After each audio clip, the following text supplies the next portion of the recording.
ನಮಸ್ಕಾರ. ಸದಾನಂದ ಬಾಮ್ನಿ ಯೂಟ್ಯೂಬ್ ವಾಹಿನಿಗೆ ಸ್ವಾಗತ. ಬೆಳಗಾವಿ ಡಿಸಿ ಮೊಹಮ್ಮದ್ ರೋಷನ್ ಅವರ ಕಾರ್ಯವನ್ನು ಜನ ಮೆಚ್ಕೊಳ್ತಾ ಇದ್ದಾರೆ. ಸ್ಪಾಟ್ನಲ್ಲಿ ಅವರು ಡಿಶ್ ಅಂತ ಇದ್ಕೊಳ್ತಾ ಇದ್ದಾರೆ. ಸಾರ್ವಜನಿಕರಿಗೆ ಒಳ್ಳೆಯ ಅಧಿಕಾರಿ ಅಂತೇಳಿ ಅನಿಸ್ಕೊಳ್ತಾ ಇದ್ದಾರೆ.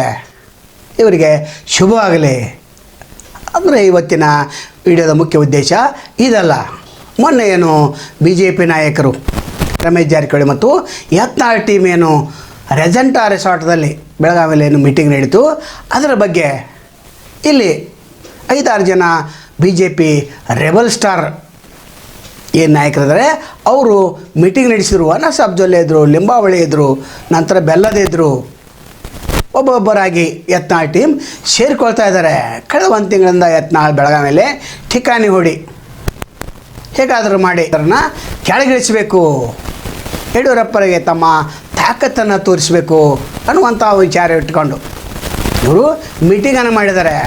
ಇದು ಬಂಡಾಯದ ಮೀಟಿಂಗ್ ಅಂತ ಹೇಳ್ಬೋದು. ಏನು ವಾಲ್ಮೀಕಿ ಹಗರನಿತ್ತು, ಆ ಹಗರನಲ್ಲ, ಮೂಢ ಹಗರನೂ ಅಲ್ಲ. ಇದು ಪ್ರತ್ಯೇಕವಾದ ಬಂಡಾಯ ಮೀಟಿಂಗ್ ಅಂತಲೇ ಕರೆಸಿಕೊಂಡಿದೆ. ಹೀಗಾಗಿ ಈಶ್ವರಪ್ಪ ಹೇಳಿದ್ದಾರೆ, ಈ ಮೀಟಿಂಗ್ ಬಗ್ಗೆ ಕೇಂದ್ರ ವರಿಷ್ಠರು ಗಮನ ಹರಿಸಬೇಕು, ಇಲ್ಲಾದರೆ ಇದು ಮುಂದೆ ದೊಡ್ಡ ಪರಿಣಾಮನ ಎದುರಿಸಬೇಕಾಗುತ್ತೆ ಅಂತ ಹೇಳಿದ್ದಾರೆ.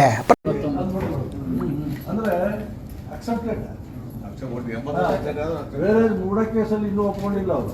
ಈ ಕೇಸು ಇಡೀ ರಾಜ್ಯಕ್ಕೆ ಸಂಬಂಧಪಟ್ಟ. ಹೀಗಾಗಿ ಇದು ಬಹಳ ಸೀರಿಯಸ್ ಆಗಿ ಯಾವಾಗ ಮಾಡೋದಲ್ಲ, ಸಜೆಸ್ಟ್ ಮಾಡೋಣ.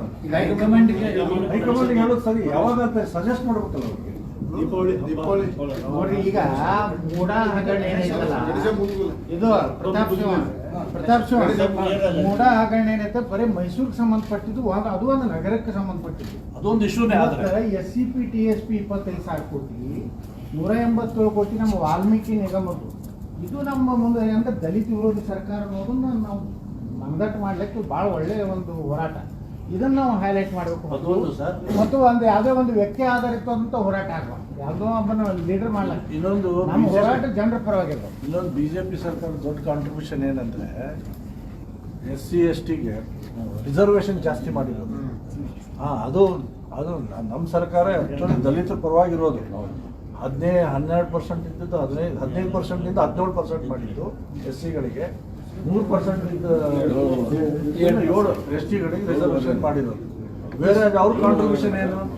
ನಮ್ಗೆ SCTP CRP ಗೌಡ್ರು ಹೇಳಿದಂಗೆ ಆ ಹಣ ತಗೊಂಡು ಈ ಇದಕ್ಕೆ ಡೈವರ್ಟ್ ಗ್ಯಾರಂಟಿಗೆ ಹಾಕೊಂಡು ಅಲ್ಲಿಂದ ನೀವು ಹೇಳ್ದಂಗೆ ಅರವಿಂದ್ ಅವರ SCP ಇದು ಏನು SC ರಿಸರ್ವೇಶನ್ ಅಧಿಕಾರ ರಾಜ್ಯಕ್ಕೆ ಕೊಟ್ಟರು ಸುಪ್ರೀಂ ಕೋರ್ಟ್ ಮಾಡಿ. ಅಂದ್ರೆ ನಾವು ಮಾಡಿದಂಥ ನಿರ್ಣಯವನ್ನು ಸುಪ್ರೀಂ ಕೋರ್ಟ್ ಸಹಿತ ಒಪ್ಕೊಳ್ತಾ ಇದೆ. ಇದನ್ನ ನಾವು ಮೇಜರ್ ತಗೋಬೇಕು. ಪ್ರತಾಪ್ ಸಿಂಹ ಅವರು ಕೂಡ BJP ಮೇಲೆ ಆಗಾಗ ಹರಿಹಾಯ್ತಾ ಇದ್ದಾರೆ.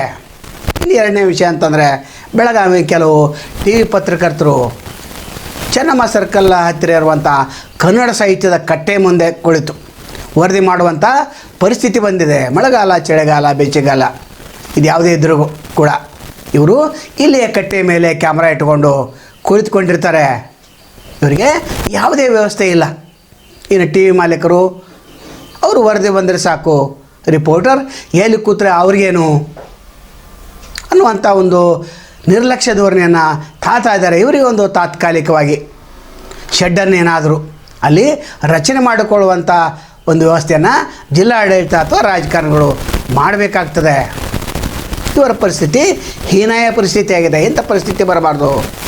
ನಂತರ ಪತ್ರಿಕಾ ಭವನ ಅದು ಕೂಡ ಹಾಗೆ ಬಿದ್ದಿದೆ. ಕೆಲವರು ಸಂಪಿಗೆ ರಸ್ತೆಯಲ್ಲಿ ಈಗೇನಿದೆ ಕರ್ನಾಟಕ ಕಾರ್ಯನಿರತ ಪತ್ರಕರ್ತರ ಸಂಘದ್ದು, ಆ ಸ್ಥಳದಲ್ಲಿ ಆಗಲಿ ಅಂತ ಅವರಂತಾರೆ. ನಂತರ ಇನ್ನೊಂದು 2-3 ಪತ್ರಕರ್ತರ ಸಂಘಗಳು ಇಲ್ಲ, ಕನ್ನಡ ಸಾಹಿತ್ಯ ಭವನದ ಹಿಂದುಗಡೆ ಏನೋ 5 ಎಕರೆ ಜಮೀನಿದೆ, ಸರ್ಕಾರದ ಸುಪರ್ದಿಗಿದೆ, ಅಲ್ಲಿ ಪತ್ರಿಕಾ ಭವನ ನಿರ್ಮಾಣ ಆಗಬೇಕಂತ ಬೇಡಿಕೆಯನ್ನು ಇಟ್ಟಿದ್ದಾರೆ.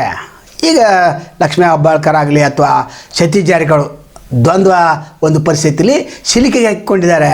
ಇವರು ವಾರ್ತಾ ಇಲಾಖೆ ಅಧಿಕಾರಿಯನ್ನು ಕರೆಸಿಕೊಂಡು ಈ ಎಲ್ಲ ಮೀಟಿಂಗನ್ನು ಮಾಡಿ ಆದಷ್ಟು ಬೇಗನೆ ಮೀಟಿಂಗ್ ಕರಿಬೇಕು. ಇದಕ್ಕೆ ಒಂದು ಶಾಶ್ವತವಾದಂಥ ಪರಿಹಾರವನ್ನು ಕಂಡುಕೊಳ್ಬೇಕು. ಹಿಂದಿನ ಸರ್ಕಾರದಲ್ಲಿ ಕೇವಲ ಕೆಲವೇ ಸ್ವಲ್ಪ ಅಂತರದಲ್ಲಿ ತಪ್ಪಿ ಹೋಯಿತು. ಜಿಲ್ಲಾ ಉಸ್ತುವಾರಿ ಆಗೇನಿದ್ರು ಅವರು ಉದ್ಘಾಟನೆ ಕೂಡ ಮಾಡೋರಿದ್ದರು. ಆದರೆ ಸರ್ಕಾರ ಬಿದ್ದೋಯ್ತು. ಈಗ ಕಾಂಗ್ರೆಸ್ ಸರ್ಕಾರ ಬಂದಿದೆ, ಇವರು ಮುತುವರ್ಜಿ ವಹಿಸಬೇಕು. ಸತೀಶ್ ಜಾರಕಿಹೊಳಿ ಆದಷ್ಟು ಬೇಗನೆ ಒಂದು ಮೀಟಿಂಗ್ ಕರೆದು ಶಾಶ್ವತವಂತ ಪರಿಹಾರವನ್ನು ಕಂಡುಕೊಳ್ಳಬೇಕು. ನಾಳೆ ಮತ್ತೊಂದು ತಮ್ಮನ್ನು ಭೇಟಿಯಾಗ್ತೇವೆ. ಅಲ್ಲಿವರೆಗೆ ಎಲ್ಲಿ ಶುಭವಾಗಲಿ. ನಮಸ್ಕಾರ.